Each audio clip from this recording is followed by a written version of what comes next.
I don't think that we put an end of interactive media installations. I mean, the interactive media installation took off. After that, yes, the video art faded out, but the whole interactive digital art boomed till now. Now these artists are fading out, and what brought into was more the crafts and design factor. What after us came, yeah, the whole digital production was more facing the transition from art into crafts and design, the whole schizophrenic discussions, do I am for my identity an artist or a designer, that was kicked off by us, because it was not anymore the exclusive selective production in an intimate space how artists are working.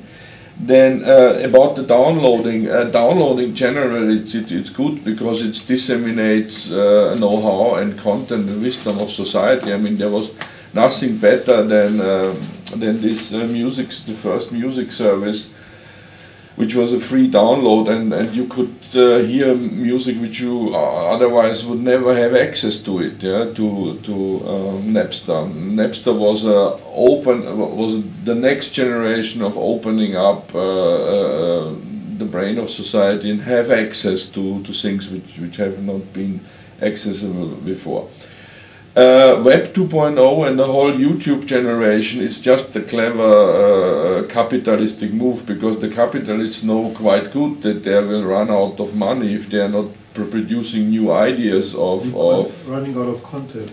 No, they will not running out because they own the content. They will send the John Wayne films, if it's necessary, 1,000 times again and again, and if it's not anymore black and white, then they will jump in after it. They will digitize it and put it into color.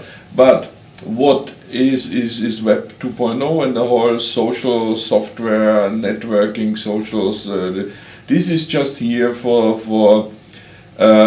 the companies are creating the infrastructures, yeah? And so they don't have the breadth and the energy, and that is actually where we started off the discussion today. These companies have not the breadth and the energy to create the content anymore. And that's a problem. And well, it's a fact, yeah. And they also not only have the breadth and energy, they also don't have the money to produce the content, because producing content is very expensive. So clever capitalists, what they do, they create a platform and put the stamp democracy on top of it, and say freedom of speech of everybody, and from the kid from the backyard till to the high-profile artist, everybody can put the video free of cost on my site. We grow up perfectly alright. Who makes the bucks? The company, not the people. It was a very bad move, and it was a strategical bad move of YouTube that they did not redistribute that billions of dollars to actually the producers. It was from the marketing point, not from the, I don't speak from the business model. It was from a marketing point a very bad move, because if they would distribute even just a tenth of it back to the user, it would be strategically, will guarantee them that they are the big major players. So, and I don't want to talk about MySpace and all of that. This is just a public relation platform which provides people and companies a super surface for individually reach customers, and make them even more addicted to the shopping cycle. And it's so far away from discussion where we started of yeah, but I think it's important that one of the main experience which came is also this. One of our turning points was the not satisfaction of representation or production in public space or in private space, not having the tools. That's always the thing we started with, and so this became something political. Also, I mean, third world and everything, give them production possibilities. It's becoming a mainstream to give people space. That's why it's called MySpace.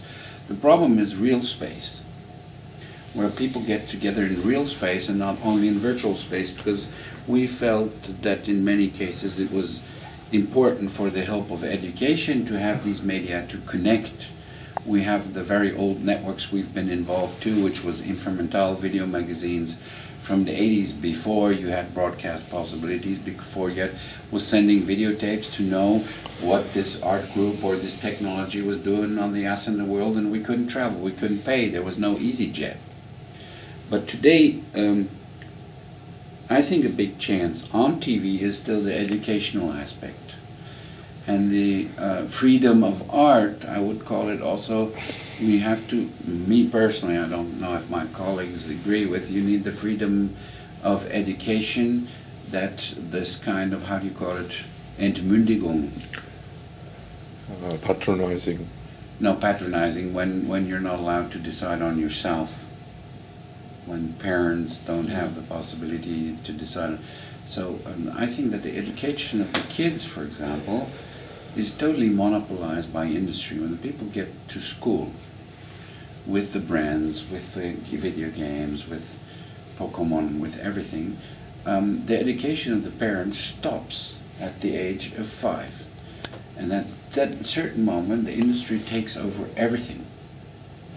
So there has been no control of the content of this education in the last 20 years. And that's where we have a critical problem, because it's the commercial bleeding out of the kids. They buy the stuff because they think they need it. It's easy to manipulate a kid, and there's no chance as a parents to fight against it because they don't have the information. This is this generation slice I was saying. There's products for 5 years old, there's products for it, but there's no platforms in the media for this vertical kind of generation thing where you can share values. A father of a kid who's in this Doom program or in this Warcraft, he cannot share it anymore if he's not inside. He can't evaluate it, he doesn't know it. And this is splitting and slicing the generation, means taking away the educational possibilities of the parents concerning what the kids and the contents are happening. So there's a industrial and commercial slicing up of the control on education on the kids, which kinds of dissects them totally from their parents, and I think on the collective thing, the collective ritual quality, which we had in some projects, which we always like, has to be brought through the generation back into the media. And this is, I think, the edutainment or the education of the future, which brings back serious contents.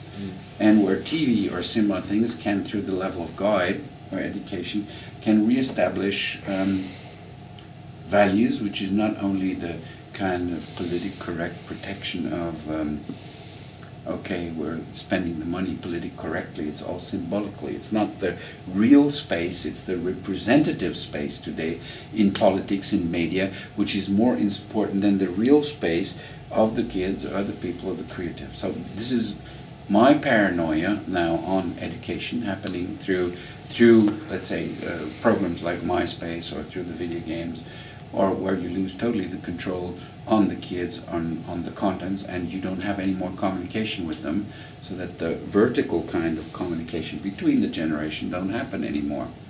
So this is maybe not so much an artistic problem, but it's a cultural problem, which is also connected to artistic expression.